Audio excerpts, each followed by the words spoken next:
Mr. Elon Musk.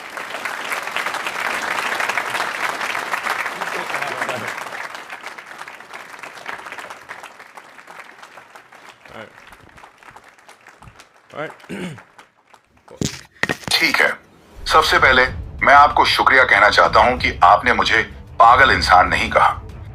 मैं सोच रहा था कि आज मैं आपको ऐसी कौन सी बात बताऊं जो आपके लिए आगे चलकर काम आ सके। फिर मैंने सोचा क्यों न मैं अपनी कहानी बताऊं, मैं यहां तक कैसे पहुंचा, क्या क्या हुआ, शायद आपको इससे कुछ सीखने को मिले। मैं अक्सर सोचता हूं कि यह सब कैसे हो गया। जब मैं छोटा था तो मुझे नहीं पता था कि मैं बड़ा होकर क्या बनूंगा। लोग मुझसे पूछते थे लेकिन मुझे कोई जवाब नहीं आता था। फिर एक दिन मुझे लगा कि नई चीजें बनाना बहुत अच्छा काम हो सकता है।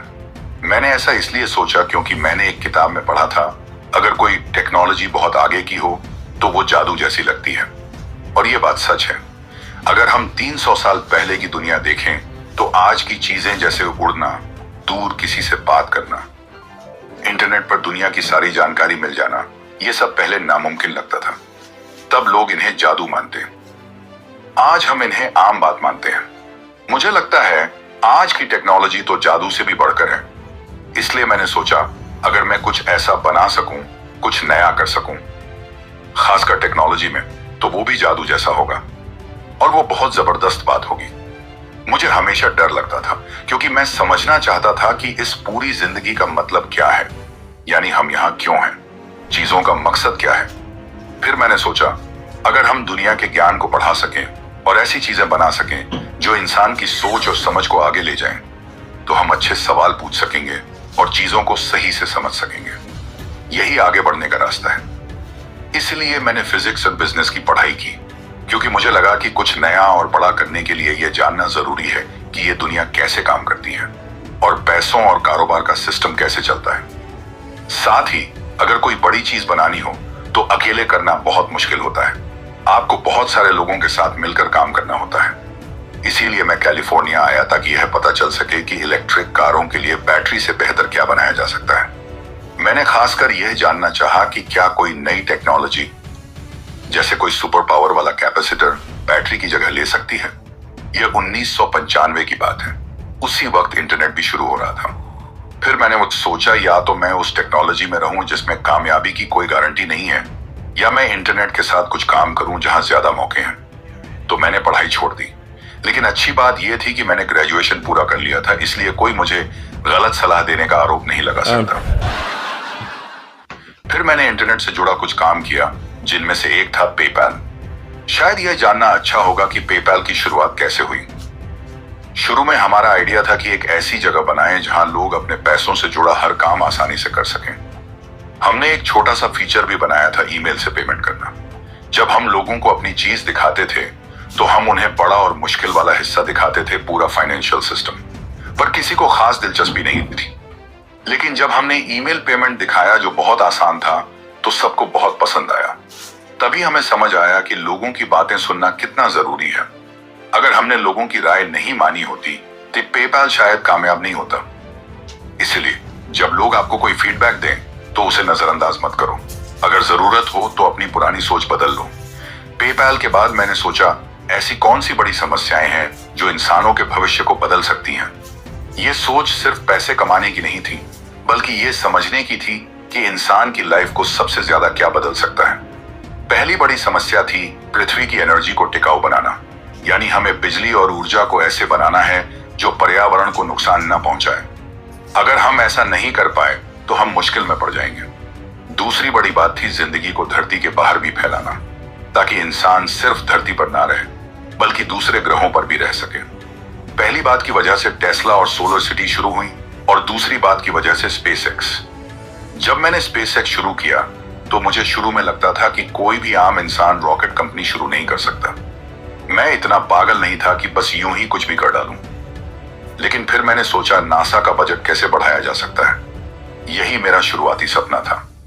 मेरी सोच ये थी अगर हम कम पैसों में मंगल ग्रह तक कुछ भेज सकें तो शायद लोगों का ध्यान जाएगा। मैंने इस आइडिया को नाम दिया मंगल ओसिस। इस प्लान में क्या था, हम मंगल ग्रह पर एक छोटा सा ग्रीन हाउस भेजते जिसमें बीज रखे जाते। ये बीज सूखे पोषक जेल में बंद होते। जब यह वहां पहुंचता तो उन्हें पानी से हाइड्रेट किया जाता। फिर लाल धरती पर हरे पौधों का नजारा होता। सोचो, मंगल की लाल सतह पर हरे भरे पौधे, यह बहुत जबरदस्त दृश्य होता और शायद मंगल ग्रह पर जीवन का पहला संकेत भी। लोगों को अक्सर ऐसी ऊंची उड़ान वाले स्पेशल और हटकर प्रोजेक्ट्स में ज्यादा दिलचस्पी होती है। मुझे लगा कि इससे लोग बहुत एक्साइटेड होंगे और शायद इससे नासा का बजट भी बढ़ जाएगा। अब इससे पैसा तो शायद कमाया नहीं जा सकता था, लेकिन इसका फायदा यह होता कि इससे दुनिया में पॉजिटिव सोच और उम्मीद जगती। इसलिए मैं रूस 3 बार गया ताकि एक आधुनिक ICBM रॉकेट खरीद सकूं, क्योंकि वहीं मुझे सबसे सस्ता और अच्छा सौदा मिल सकता था।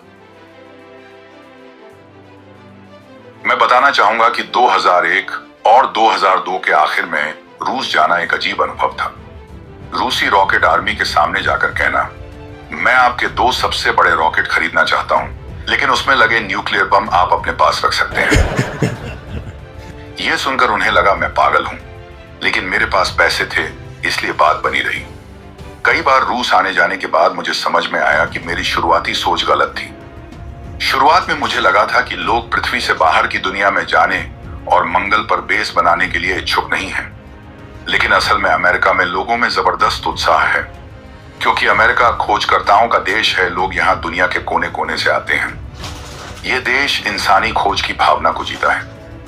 मगर अगर लोगों को लगता है कि कोई चीज नामुमकिन है या उससे सरकारी बजट बर्बाद हो जाएगा, तो वे उसका समर्थन नहीं करते।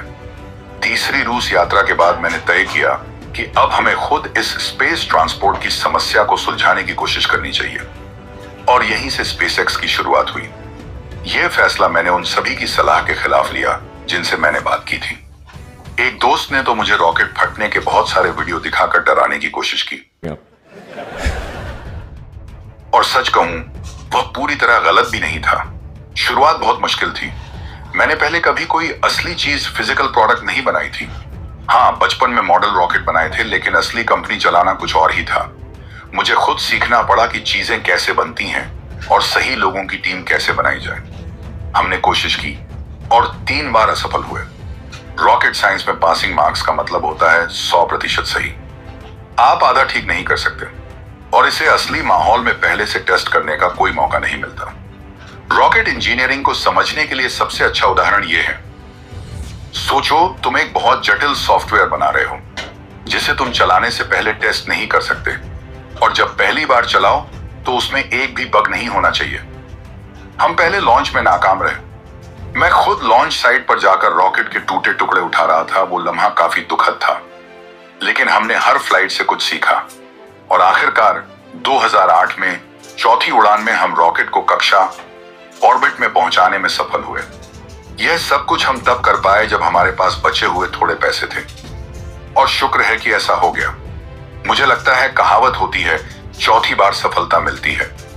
तो हमने फॉल्कन 1 को आखिरकार कक्षा ऑर्बिट में पहुंचा दिया। इसके बाद हमने इसे और आगे बढ़ाया फाल्कन 9 की ओर, जो फॉल्कन 1 से लगभग 10 गुना ज्यादा ताकतवर था। इसका थ्रस्ट लगभग 1 मिलियन पाउंड था। हम इसे भी सफलतापूर्वक कक्षा में भेजने में कामयाब हुए।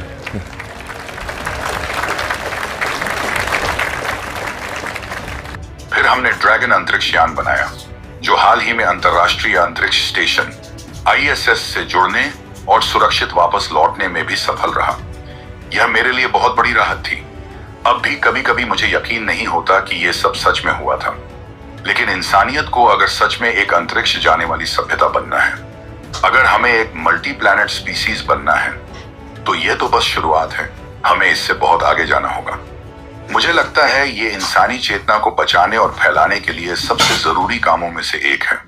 ध्यान देने वाली बात यह है कि पृथ्वी लगभग 4 अरब साल से है, लेकिन इंसानी सभ्यता, अगर हम लिखित इतिहास की बात करें, तो केवल 10,000 साल पुरानी है। और यह भी हम उदार होकर कह रहे हैं। इसलिए इंसान की मौजूदगी और चेतना इस ग्रह पर अब तक एक बहुत अनिश्चित चीज रही है। हालांकि मैं पृथ्वी के भविष्य को लेकर काफी आशावादी हूं। मैं नहीं चाहता कि लोग ये सोचें कि हम सब खत्म होने वाले हैं। मुझे लगता है कि आने वाले लंबे समय तक पृथ्वी पर सब कुछ ठीक रहेगा। जरूरी नहीं कि 100% गारंटी हो, लेकिन सबसे ज्यादा संभावना यही है। लेकिन अगर सिर्फ 1% भी खतरा है, तो तो भी हमें पूरी कोशिश करनी चाहिए कि हमारे पास